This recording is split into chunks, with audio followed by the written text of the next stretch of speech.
Nitie seyo machielo. Inyalo bedo ni gombo ni mondo ichop dwaro moko mag dongruok ne jopiny.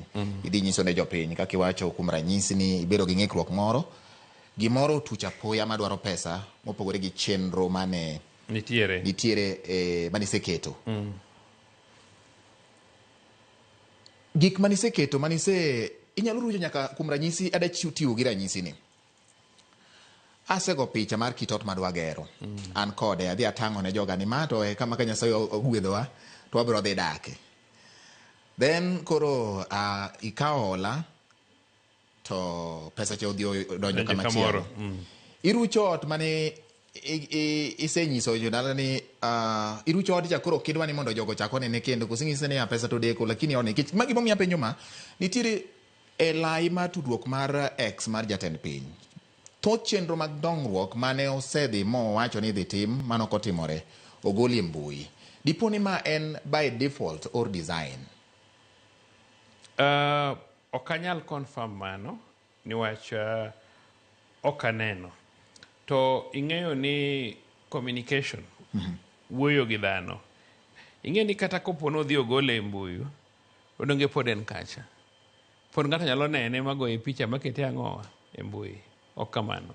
So okwanyal wacho ni that project to goal completely. Kata kopono gole e mbui mare, though kang'eyo poka confirm, but mano konyiso ni koro project no ok nie plan ma sirkal mondo time. Pod sirkal bro time. Kata kapod idhi kamane, kata kaka koro Kabonyo Kanyagwal kidhi kuro, donge msingi mano ket kitimo launch donge entiere.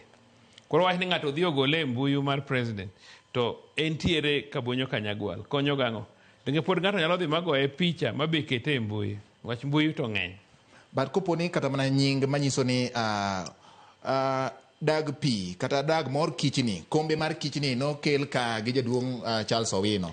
Odhi ogol nying no. And then ichaki gole kendo kari ma samoro ng'ato nyalo wacho ni wadhi ane kata kuom ranyisi lai mar tudruok mar mbui mar Charles mondo wang'e ane gini ende to dhi ogole kaso wacho ni an mano gima ok ang'eyo. Iwinjo. Yes. Mano en dondruok gi sirkal niwach an pok aneno mogol. To be seche moko inyalo nwang'o ka mogol, ok ogol kata gi sirkal. Ng'ato yie nyalo wang' madhi kanyo mwani gini olewo kabisa.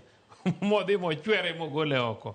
Ng'ama neno to bro wacho ne en sirkal. Ok apar ni sirkal nigi time mar dhi golo projects magiseketo. Nitie projects kata ma 2019 ma pok orumo. Gik msingi manoketo go are just there. So ok apar ni mano en an important discussion. Mwanyalo wacho ni maybe sirkal timo ma because of one reason or another. And daher kabisa ni mondo wabed gi very good examples. Kaka koro mani biro go mar Kabonyo Kanyagwal. Yes. I've explained very well gima sirkal timo. Kaka koro chopo dwe mar 12 kendo tiluonga ka to kotime. Then Rubenan kod a very good reason to explain gomiyo kotime nwach pesa osebedo released. And awacho mano confidently. Nwach an part of sirkal. Yes.